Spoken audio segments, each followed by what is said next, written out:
हमारे लिए टीचर्स के लिए सबसे अच्छी जिंदगी यही है कि हम हमारा वो बीता हुआ पल वापस जी लेते हैं आराम से। मैं ऐसी जगह हूं जहां मैं अपनी लाइफ आराम से एंजॉय कर रहा हूं, क्योंकि मेरा बनना और करना दोनों सेम है। मुझे लाइफ में जो करना था मैं वही बन गया।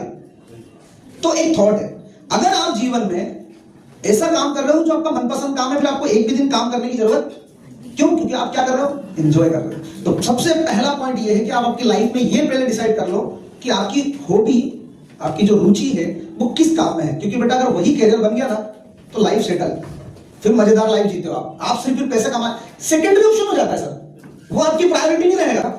अभी मेरा ध्यान किस चीज पे है कि क्या मैं स्कूल में वो कर पा रहा हूं जिसके लिए मैं इस स्कूल में ज्वाइन हुआ हूं, जो मैं जॉब कर रहा हूं, क्या वो मेरा काम मैं कर पा रहा हूं। तो एक चीज क्या क्लियर हो गई, हेलो, कि बनना और करना अलग अलग चीजें होती हैं, पर हमारी सेम होना चाहिए। ऐसा नहीं कि हमने भी अलग अलग कर लिया। कि अर्निंग आपकी प्रायोरिटी नहीं होनी चाहिए। अभी क्या होना चाहिए, क्या मैं अपना मनपसंद काम को अपनी जॉब बना सकता। जैसे सर ने 2-3 बार एक चीज का जिक्र किया कि प्लान भी होना चाहिए। ये जो फांसी लगा लेते हैं कुछ बच्चे, वो क्यों लगा लेते हैं? क्योंकि उनके पास प्लान भी नहीं होता है। इसलिए आजकल ये चर्चा अभी अभी होने लगी कि प्लान भी होना चाहिए, ताकि अगर आप प्लान ए पे काम न कर पाओ तब, जैसे फॉर एग्जांपल आप किसी लंबे सफर पे निकले हो और आपके पास फिर आप अगर इतनी पॉजिटिव सोचते हो, जैसे कोई आपको बहुत मोटिवेट कर दे, नहीं नहीं आपको तो जो सोच लिया है वही करना है वगैरह वगैरह, तो भैया उसकी गाड़ी चेक करना, 4 व्हीलर, उसके पास स्टेप नहीं होगी। हेलो, इसका क्या मतलब है? भाई इतनी पॉजिटिव हो तो 4 पहिए पे चल लोगे लंबे सफर पे, तो स्टेप नहीं क्यों रखी है? वो इसलिए रखी कि हमें नहीं पता रास्ते में क्या हो जाए, भविष्य थोड़ी देर देख लेंगे हम लोग, समझ लो। तो हम इसलिए रख रहे हैं ना कि अगर कुछ प्रॉब्लम आ जाएगी तो हम टायर बदल देंगे। आप लोग सुन रहे हो ना, बोल तो नहीं हो रहे? नहीं सर। तो भाई वो मैं टायर क्या कर लूंगा, बदल देंगे। ये है अपना प्लान। लेकिन मुझे अपना 90% ध्यान कहाँ देना है, पूरा 100% ही देना है पे। बस ऐसा है कि आसमान से गिरा तो खजूर पे तो कम से कम मैं समझ लो। ओके, तो पहला पॉइंट मुझे लगता है मैं क्लियर करने में कामयाब रहूंगा कि बनना और करना दोनों ठीक है। तो दूसरा जो पॉइंट है वो ये है कि आपको आपका एम बेटा पहले से पता होना चाहिए, और कभी भी सपने छोटे देखना ही नहीं है। अब्दुल कलाम जी कहते छोटे सपने देखना तो अपराध है, सीधा सिंपल सा। वो तो सुबह भी फाइटर प्लेन की सपने देखते थे, वो करेंगे तो कुछ बड़ा ही करेंगे। तो आपको छोटा सपना तो देखना ही नहीं है। अब इसको थोड़ा सा समझते हैं। जब सर ने ये पूछा कि बताइए किसका क्या सपना है, सर ज्यादा टाइम नहीं लगा कि किसका क्या सपना है, ठीक है। तो ऐसी समस्या मेरे साथ भी काफी हुई है। मैं क्लास में बच्चों से पूछता हूँ कि बेटा बताओ तुम्हारा सपना क्या है, तो जवाब बताता हूँ क्या है। पहला, अभी मैंने सोचा नहीं। दूसरा, अभी 10th तो पास करूं। तीसरा, 12वीं तो करें। ऐसा है। तो इसको एग्जांपल से समझते हैं। मैं स्टेशन गया, रेलवे स्टेशन, टिकट काउंटर पे गया और मैंने कहा टिकट दे दो। उन्होंने पूछा कहाँ जाना है, मैंने कहा मैंने भी सोचा नहीं। अब मतलब ये स्कूल एक ट्रेन है, हम आके इसके किसी बोगी में आके बैठ गए और हमसे कोई पूछ रहा कहाँ जा रहे हो, हमने बोला हमने सोचा नहीं है। तो अब समस्या क्या आने वाली है? समस्या ये आने वाली है कि जहां भी गाड़ी रुकती हुई दिखेगी और लोग उतर रहे होंगे, आप भी उतर जाओगे। और ऐसा लग रहा है कि ट्रेन चल सकती है तो फिर वो चलने लग जाएंगे। किसी ने धक्का लगा के हाथ लगा दिया दोस्तों ने, चल चल चल, वो यही उतरते हैं तो वहीं उतर गए। प्रॉब्लम समझ लो कि 10th में अगर हमने कुछ चूज नहीं किया तो आप क्या करोगे पता है? कि जो 2 सब्जेक्ट ले रहे होंगे वो आप ले लोगे। तो कुछ लोग क्या करते हैं, दोस्तों के कारण सब्जेक्ट चूज कर लेते हैं, कुछ लोग पेरेंट्स के कारण कर लेते हैं। एक तो हमारे भारतीयों में ये सबसे बड़ी प्रॉब्लम है कि पता नहीं क्यों पेरेंट्स ये सपने देख लेते हैं, वो ये फैसला ले लेते हैं कि आप कौन सा सब्जेक्ट करते हैं ऐसा। और कुछ लड़के जो होते हैं वो लड़कियों के कारण सब्जेक्ट ले लेते हैं। ये भी सच है, ये भी एक सच है कि लोग ले लेते हैं सब्जेक्ट और आ जाते हैं, फिर लड़की तो आगे बढ़ गई, वो वहीं फेल हो गया है। जैसे मुझे बनना था सर मोटिवेशनल स्पीकर, मैं सोचता लोगों को ज्ञान देंगे। क्या करेंगे? क्योंकि ये काम सबसे आसान है, समझाना, ज्ञान देना, बड़ी बड़ी बातें करना ही बहुत आसान है। तो मुझे लगता था मुझे ये बनना है। मेरे दोस्त ने समझाया कि अच्छी बातों को तभी सुना जाता है जब बोलने वाले में दम हो। जब तक आप कुछ नहीं बनोगे लोग आपकी बातें नहीं सुनेंगे, वरना अच्छी बातें तो दीवारों पे भी लिखी है, कौन ध्यान देता है? देते हैं क्या ध्यान? अच्छी बातें तो कहीं से मिल सकती है, तो कौन बोल रहा है वो इंपॉर्टेंट है।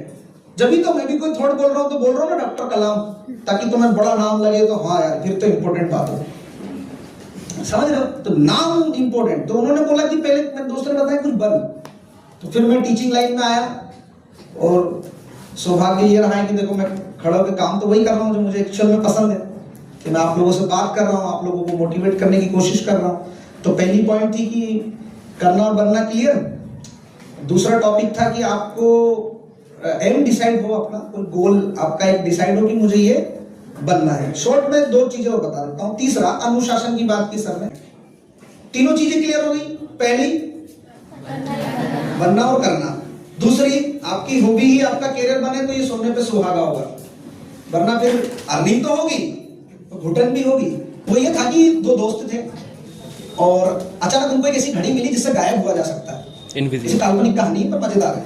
तो भाई वो दोनों गायब हो गए और वो एक ऐसे रेगिस्तान में पहुंच गए जहां पर एक बोर्ड लगा हुआ जिस पर लिखा है कि इस रेत को ले जाने वाला भी पछताएगा, ना ले जाने वाला भी, मतलब जो भी इस रेत को ले जाएगा वो क्या होगा। अब उसमें से एक तो मेरे जैसी था, शरारती थोड़ा, उसने कहा कि भाई ये तो उठा लेते हैं यार। तो दूसरा समझदार था, नहीं भाई देख क्या लिखा है कि इस पर उठा के ले जाओगे तो पछताओगे। तो बोले चल ठीक है। तो उसने क्या करा, धीरे से कोई चीज गिराई वो शरारती बच्चे ने और रेत को उठा के जेब में डाल दी। अब दोनों उस घड़ी के माध्यम से वापस अपनी जगह पे आ गए।